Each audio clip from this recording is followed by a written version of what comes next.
Assalamualaikum warahmatullahi wabarakatuh. Pada pertemuan kali ini kita akan membahas perpindahan kalor pada kegiatan belajar 4. Seperti apa yang sudah kita pelajari di pertemuan-pertemuan sebelumnya, kita sudah belajar tentang kalor itu sendiri, di mana kalor itu cenderung berpindah dari benda yang bersuhu tinggi ke benda yang bersuhu lebih rendah. Benda yang bersuhu tinggi akan turun suhunya, sedangkan benda yang bersuhu rendah akan naik suhunya, sampai keadaan menjadi setimbang, atau yang kita sebut dengan kesetimbangan termal. Proses perpindahan kalor dapat berlangsung dengan 3 cara, yaitu yang pertama kita sebut dengan konduksi, yaitu perpindahan kalor melalui hantaran atau media. Media di sini cenderung ke media zat padat. Terus yang kedua adalah konveksi, perpindahan kalor melalui aliran. Ya, seperti yang kita ketahui, benda yang bisa melakukan aliran atau mengalir itu kita sebut dengan fluida. Terus yang ketiga adalah radiasi, yaitu perpindahan kalor melalui pancaran.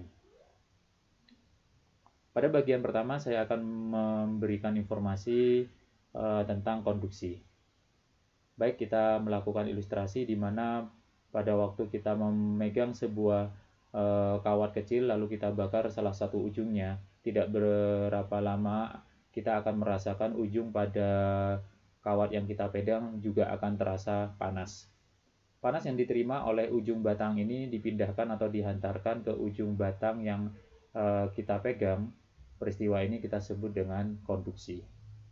Ya, seperti yang bisa kalian perhatikan di UKBM ini, seseorang lagi memanaskan air, maka pegangan yang kita pegang kalau dia sama-sama terbuat dari logam, maka lama-kelamaan kita akan merasakan panas. Pada waktu ujung batang dipanaskan, api menyebabkan molekul-molekul dan elektron-elektron bebas di ujung ini bergerak cepat dan akan menumbuk tetangga-tetangga mereka.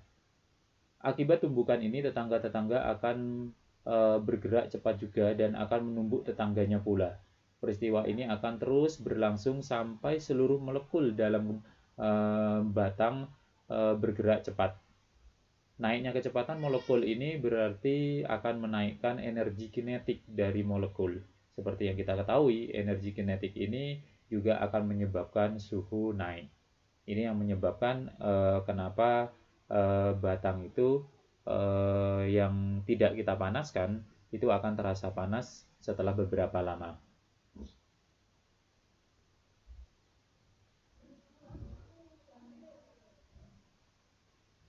Baik buruknya suatu batang penghantar panas ini sangat tergantung pada struktur molekulnya.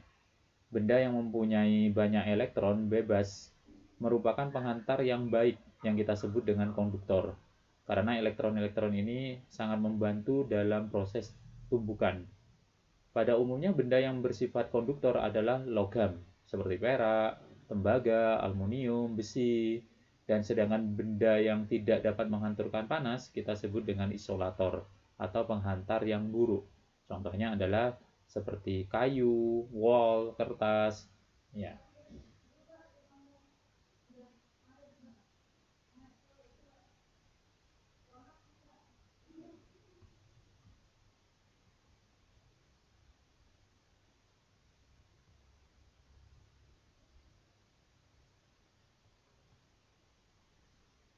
Baik, sedangkan cairan merupakan penghantar yang buruk, sedangkan udara merupakan penghantar yang sangat buruk. Zat berpori mempunyai lubang-lubang udara. Karena itu zat berpori juga merupakan penghantar panas yang buruk. Penghantar panas yang buruk ini seperti wol, bulu binatang merupakan penghantar yang buruk karena mereka memiliki ruang udara di dalamnya. Jadi bisa kita buat sebuah kesimpulan, berarti semakin padat itu benda ini akan semakin bagus karena dia akan semakin mudah menghantarkan energi terhadap tetangga-tetangganya dari elektron-elektron yang menjadi penyusun dari benda tersebut. Berdasarkan beberapa kegiatan eksperimen pada benda-benda yang dapat menghantarkan panas melalui hantaran, maka kita bisa menentukan laju konduksi kalor secara matematis yang kita simbolkan sebagai P, atau Q per T, yaitu laju perpindahan kalor secara konduksi. Berdasarkan hasil eksperimen tersebut, diperolehlah bahwa laju perpindahan kalor itu tergantung pada perbedaan suhu antara kedua permukaan, delta T. Jadi kalau delta T-nya kontras sekali, bedanya sangat besar sekali, maka itu akan menyebabkan laju perpindahan kalornya juga akan semakin besar. Terus yang kedua adalah ketebalan dinding atau benda. Ya, makin tebal tentunya akan membuat makin lambat perpindahan kalornya. Kalau di sini bisa kita simpulkan D, atau kalau batang itu adalah L. Ya. Terus yang kedua adalah luas permukaan. Luas permukaan yang dikenai oleh panas. Jadi kalau kita punya panci seperti yang diperhatikan di sini, di gambar ini, bagian yang dikenai panas adalah luas lingkaran yang ada di bawah ini. Maka semakin luas permukaan itu akan semakin cepat. Otomatis permukaannya akan semakin banyak yang terkena panas. Dia akan semakin cepat dihantarkan. Terus yang ketiga, yang keempat maksudnya adalah bahannya. Ya, di sini disajikan dalam besaran konduktivitas termal zat. Semakin besar konduktivitas termal zat, maka semakin cepat perpindahan kalor.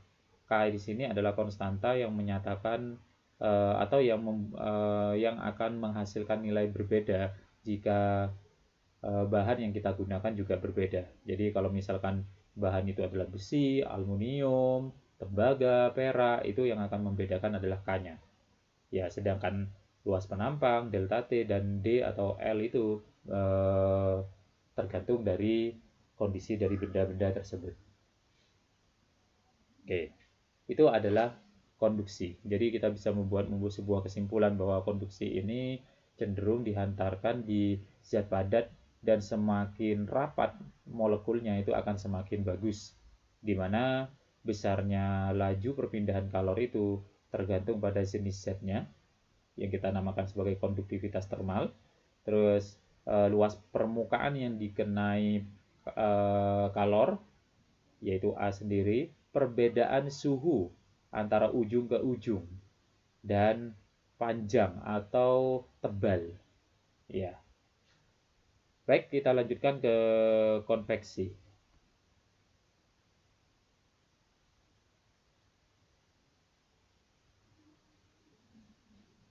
Konveksi adalah aliran panas melalui aliran yang zat perantaranya ikut berpindah. Ya, contohnya banyak sih sebenarnya, seperti gerak naik turunnya air ketika dipanaskan, gerak naik turunnya kacang hijau, kacang kedelai, dan lain-lainnya ketika dipanaskan. Terjadinya angin darat dan angin laut itu juga salah satu dari contoh konveksi. Asap cerobong pabrik yang membumbung tinggi atau asap yang berada dalam ruangan dan dia bergerak itu juga adalah konveksi. Walaupun cairan dan gas bukanlah konduktor yang baik, namun mereka dapat memindahkan kalor lebih cepat lagi melalui proses yang dinamakan sebagai konveksi. Konveksi ini kita sebut juga sebagai perpindahan kalor melalui pergerakan molekul-molekul secara besar-besaran dari suatu tempat ke tempat lain. Dalam konduksi, molekul bergerak hanya pada jarak yang pendek, karena akan harus dekat tadi. Dan energi yang dibawa pada konduksi itu dilakukan terjadi transfer energinya itu karena adanya tumpukan. Sedangkan konveksi, energi dibawa oleh molekul yang bergerak cukup jauh karena jaraknya juga lebih jauh dibandingkan konduksi. Ada dua jenis konveksi yang kita sebut dengan konveksi alamiah dan konveksi paksaan. Ya, pada konveksi alamiah, perpindahan molekul terjadi secara alamiah berdasarkan perbedaan massa jenis. Contohnya, ketika kita memanaskan air, air yang dipanaskan, massa airnya lebih kecil, sehingga dia akan bergerak ke atas. Sebaliknya, air yang lebih dingin, dia akan bergerak ke bawah karena massa jenisnya lebih besar. Pemanasan air seperti ini akan berlangsung terus-menerus hingga seluruh air yang kita panaskan itu suhunya naik. Terus yang kedua adalah konveksi paksa. Pada konveksi ini, fluida atau cairan atau gas yang telah dipanasi diarahkan ke tujuannya. Misalkan udara panas dari sebuah pengering rambut atau hair dryer diarahkan ke rambut untuk mengeringkan rambut. Jadi proses konveksi paksa itu adalah proses di mana aliran yang dipaksakan menggunakan alat, sedangkan konveksi alamiah itu secara alam dia bergerak. Laju perpindahan kalor secara konveksi itu juga tergantung pada jenis zat yang menjadi perantaranya, atau kita sebut dengan konveksi, koefisien konveksi. Sedangkan luas permukaan ternyata juga mempengaruhi besarnya laju perpindahan kalor secara konveksi. Begitu juga kontrasnya perbedaan suhu. Sehingga laju perpindahan kalor secara konveksi itu secara matematis kita rumuskan sama dengan H kali A kali delta T.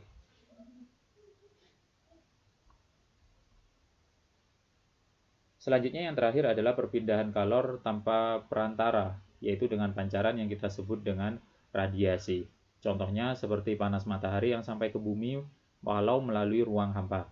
Tubuh terasa hangat ketika berada di dekat sumber api. Menetasnya telur unggas karena menggunakan lampu di inkubator.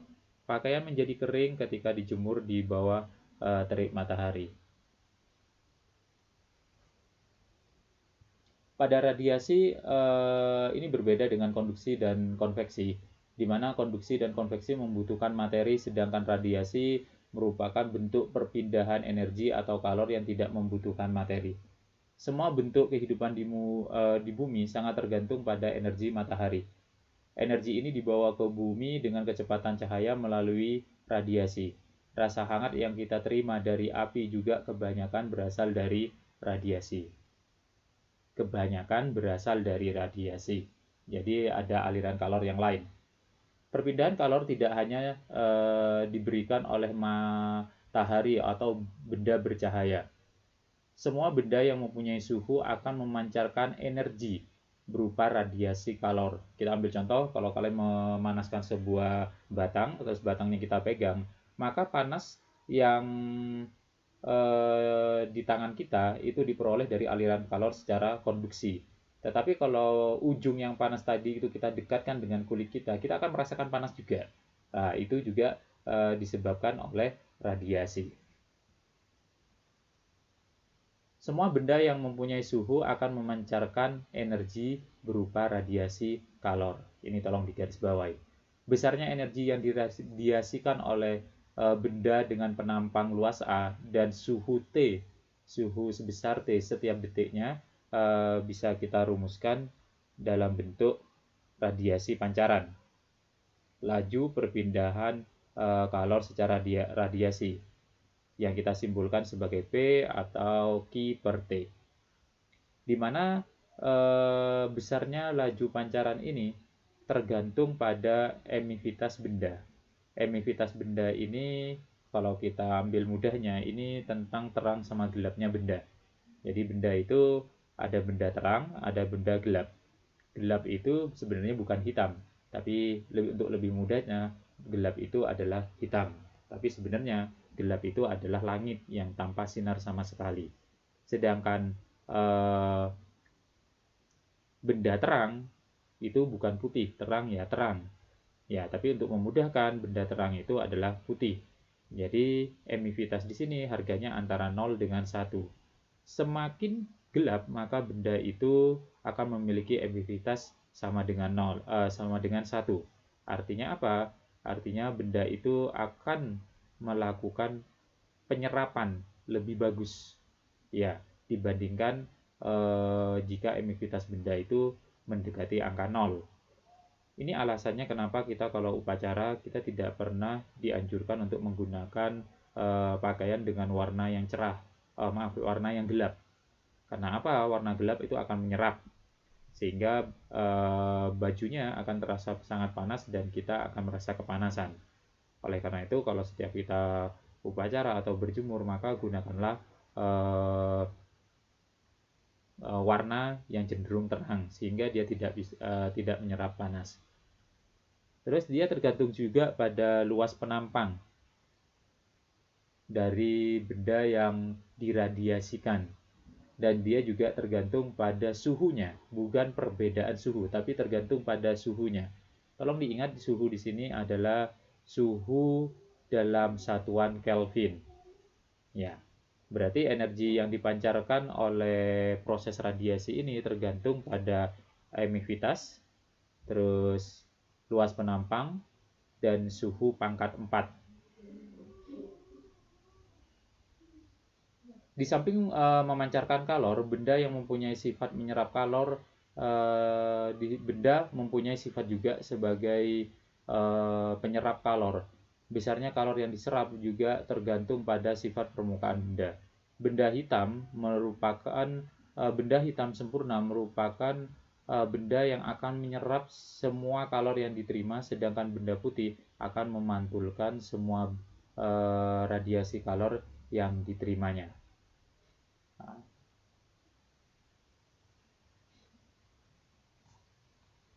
Baik, Mas dan Mbak,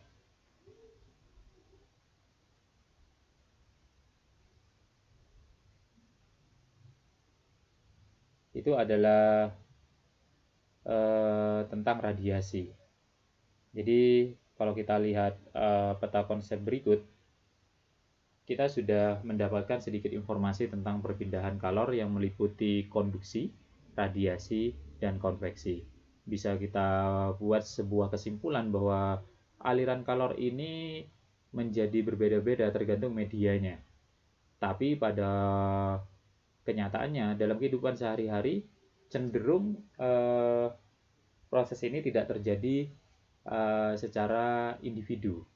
Jadi pada waktu kita memanasi suatu wadah yang berisi zat cair, maka kalau kita analisa lebih lanjut, proses aliran kalornya tidak hanya tentang konduksi.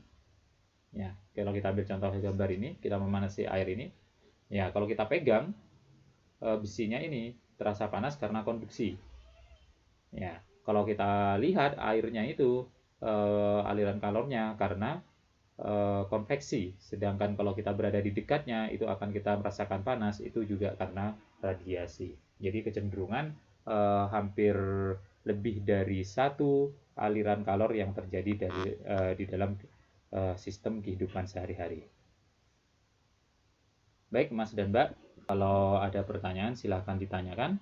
Kalau tidak ada pertanyaan, silakan kalian coba latihan soal di bawah KB 4 ini, dan tolong diperhatikan bahwa aliran kalor ini merupakan subpokok bahasan terakhir kita di KD 3.5. Yang pertama kita belajar tentang suhu, yang kedua kita belajar tentang kalor itu sendiri, yang ketiga adalah aliran kalor, yaitu konduksi, konveksi, dan radiasi.